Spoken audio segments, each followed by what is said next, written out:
الرحمن الرحیم۔ آدم علیہ السلام سے محمد صلی اللہ علیہ وسلم تک۔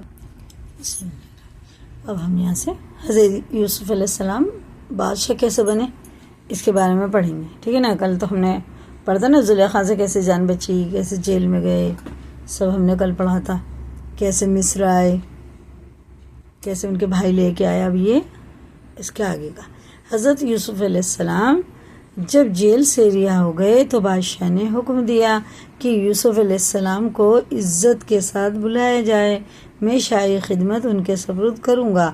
حضرت یوسف علیہ السلام آئے اور بادشاہ سے بات چیت کی۔ حضرت یوسف علیہ السلام نے کہا مجھ کو شاہی خزانے کا وزیر مقرر کیجیے، میں اس کی بہتر حفاظت کروں گا۔ بادشاہ نے منظور کیا اور انہوں نے شاہی خزانے کا وزیر مقرر کر دیا۔ آخر کار وہ قحط کا زمانہ آ گیا جس کا بادشاہ نے جو خواب دیکھا تھا، اور اس کا اثر اس جگہ بھی پہنچا جہاں حضرت یوسف علیہ السلام کے والد اور بھائی بھی رہتے تھے۔ چنانچہ حضرت یعقوب علیہ السلام نے اپنے بیٹوں کو غلہ لانے کے لیے مصر میں حضرت یوسف علیہ السلام کے پاس بھیجا۔ جب حضرت یوسف علیہ السلام کے بھائی آئے، انہیں پتہ نہیں تھا یہ ہمارا بھائی ہے، یا یعقوب علیہ السلام کو بھی نہیں پتہ تھا میرا بیٹا ہے، تو حضرت یوسف علیہ السلام نے ان کو پہچان لیا، پردے میں رہتے تھے نا، انہوں نے پہچان لیا، اور بھائی نہیں دیکھ پائے، اور بھائی حضرت یوسف علیہ السلام کو نہیں پہچان سکے۔ حضرت یوسف علیہ السلام نے ان کو غلہ دیا اور کہا کہ اگلی دفعہ آؤ تو اپنے دوسرے بھائی کو بھی ساتھ لانا، کیونکہ وہ بنیامین کو نہیں لے گئے تھے، ان کے وہی 10 کے 10 بھائی تھے، اور بنیامین یوسف علیہ السلام یہ ایک ماں سے تھے، تو سگی بہنوں کا پہلے ایک ساتھ نکاح ہو جاتا تھا۔ یوسف علیہ السلام کی ماں اور ان کی خالہ بھی تھی، دونوں کا ایک ساتھ ہی یعقوب علیہ السلام سے نکاح ہوا تھا، لیکن اس کے بعد 2 سگی بہنوں کا نکاح کرنا حرام ہو گیا۔ جب تک ایک نکاح میں رہے گی دوسری کا نہیں ہوئے گا، یا تو اس کا انتقال ہو جائے، طلاق ہو جائے، تب دوسری سگی بہن کا ہوتا ہے۔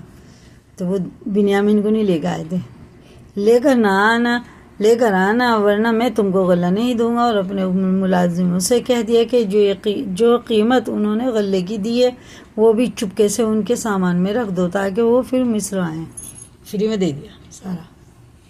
جب یہ لوگ اپنے شہر کنعان پہنچے تو اپنے باپ حضرت یعقوب علیہ السلام سے کہا ابا جان اب کہ ہمارے ساتھ بھائی کو بھیجیں ورنہ ہم کو غلہ نہیں ملے گا، اور ہم اس کی خوب حفاظت کریں گے، کیونکہ یوسف علیہ السلام کے ساتھ انہوں نے دغا کی تھی نا۔ یعقوب علیہ السلام ان کے ساتھ بھی نہیں بھیج رہے تھے، لیکن وہ زبردستی کر کے لے گئے۔ جب انہوں نے اپنا اسباب کھولا اور اس میں ساری رقم دیکھ کر بہت خوش ہوئے، پھر باپ سے کہا کہ دیکھیے شاہی مصر نے ہماری رقم بھی واپس کر دی ہے، آپ ہمارے ساتھ بھائی کو ضرور کر دیں، ہم خوب حفاظت کریں گے اور ہم کو سامان بھی زیادہ ملے گا۔ حضرت یعقوب علیہ السلام نے کہا کہ جب تک تم اللہ کا عہد مجھ کو نہ دو گے کہ اس کی حفاظت کرو گے اور اس کو سب کے ساتھ رکھو گے، اس وقت تک میں اس کو تمہارے ساتھ نہیں بھیجوں گا۔ آخر کار سب بھائیوں نے عہد کیا کہ ہم اپنے ساتھ ہی رکھیں گے، حفاظت کریں گے۔ حضرت یعقوب علیہ السلام نے ان کو نصیحت کی کہ تم سب ایک دروازے سے داخل مت ہونا۔ آخر جب یہ سب علیحدہ دروازوں سے داخل ہو جائے تو حضرت یوسف علیہ السلام نے اپنے سگے بھائی یعقوب علیہ السلام نے کہہ کے بھیجا اپنے بیٹوں کو الگ الگ دروازے سے داخل ہونا، ایک ساتھ مت ہونا۔ حسد کی وجہ سے نظر بھی تو لگ سکتی ہے نا، حاسد ہر جگہ ہوتے ہیں، ہر زمانے میں ہوتے ہیں۔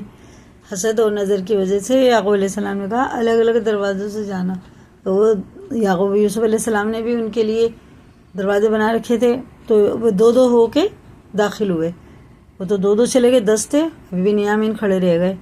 پھر یوسف علیہ السلام تو ان کی استقبال کے لیے آئے ہوئے تھے، تو وہ انہیں لے کے چلے گئے اپنے بھائی کو، 2 وہ ایک دروازے سے ہو گئے۔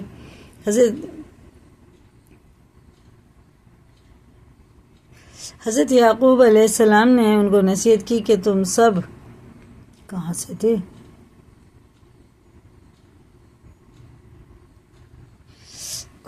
ایک دروازے سے، یہ تو ہو گیا۔ اپنے سگے بھائی یمین کو بتایا کہ میں تمہارا سگا بھائی ہوں اور میں تم کو اپنے پاس رکھوں گا، انہیں بتا دیا چپکے سے۔ وہ کھانا بھی کھاتے تھے، ایسے 2 مل کے کھاتے تھے۔ آخر جب ان سب کا سامان تیار ہو گیا تو حضرت یوسف علیہ السلام نے اپنا ایک برتن اپنے سگے بھائی کے سامان میں چپکے سے رکھوا دیا، شاہی جو کٹورا تھا نا وہ رکھوا دیا، اور اعلان ہوا کہ شاہی کٹورا گم ہو گیا ہے، جس نے لیا وہ دے دے، اس کو ایک اونٹ غلہ انعام دیا جائے گا۔ سب بھائیوں نے انکار کیا۔ بادشاہ کے آدمیوں نے کہا کہ جس کے سامان میں سے نکلے اس کو روک رکھے، اس کی یہی سزا ہے۔ 1 سال تک مجرم بنا کے رکھتے تھے۔ ہمارے ملک کا بھی یہی قانون ہے۔ پھر تمام بھائیوں کی تلاشی لی گئی، آخر بنیامین کے سامان میں سے وہ کٹورا نکلا، جان بوجھ کے رکھا تھا نا، سامان میں سے وہ کٹورا نکلا۔ اس طرح حضرت یوسف علیہ السلام نے اپنے بھائی یامین کو اپنے پاس روک لیا۔ بھائیوں نے دیکھا کہ کہنے لگے اس کا بھائی بھی چور تھا، یا انہیں پتہ نہیں یہ یوسف علیہ السلام ہی، انہیں کو اچھا برا کہنے لگے، ان کا بھائی بھی چور تھا۔ حضرت یوسف علیہ السلام نے سب کو سنا اور خاموش رہے۔ اب سب بھائیوں نے مل کر حضرت یوسف علیہ السلام سے درخواست کی کہ اس کا باپ بہت بوڑھا ہے، اس پر رحم کھا کر اسے چھوڑ دیجیے، اس کی جگہ ہم میں سے کسی کو پکڑ لیجیے۔ حضرت یوسف علیہ السلام نے فرمایا، اللہ کی پناہ، جو چور کو چھوڑ کر بے گناہ کو پکڑوں۔ جب یہ لوگ بالکل مایوس ہو گئے تو سب نے مل کر مشورہ کیا اب کیا کرنا چاہیے۔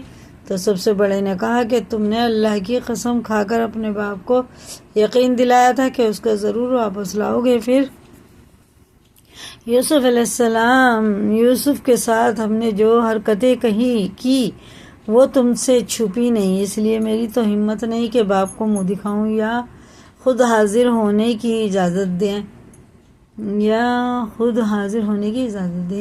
یا اللہ کوئی دوسری صورت پیدا کر دیا تو وہ خود مجھے بلائیں، یا اللہ کوئی اور صورت نکال دے، میرا تو منہ ہے نہیں ان کے سامنے جانے کا، کیونکہ پہلے یوسف علیہ السلام کے ساتھ بھی انہوں نے ایسے ہی کیا۔ تو اور بات ہے، تم لوگ جاؤ اور جو کچھ ہوا ہے ٹھیک اپنے باپ سے بیان کر دو، اگر وہ اپنی تسلی کرنا چاہے تو اس گاؤں کے لوگوں سے پوچھ لے کہ جہاں ہم ٹھہرے تھے، اور اس قافلے سے معلوم کر لے جس کے ساتھ ہم آئے ہیں۔ اس مشورے کے بعد یہ لوگ گھر پہنچے اور والد صاحب کو تمام قصہ سنا۔ انہوں نے سنتے ہی فرمایا، تمہارے دلوں میں یہ بات ٹھہری ہے کہ یہ بات گھڑ لیے، بہرحال صبر اچھا ہے، تم نے خواہ بڑے گھڑ لیے، پتہ نہیں یوسف کے ساتھ کیا کرا اور میرے بنیامین کے ساتھ بھی وہی کرا تم نے، تم خواہ بات گھڑ کے میرے سامنے آ رہے ہو، میں تو بس صبر ہی کروں گا۔ صبر اچھا ہے، امید ہے کہ اللہ ہم سب کو ایک جگہ جمع کرے گا، وہی خوب جانتا ہے کہ یہ کیا ہو رہا ہے، اور ان سے دوسری طرف رخ کر لیا۔ حضرت یوسف علیہ السلام کے غم سے ان کی آنکھیں سفید ہو گئی تھی۔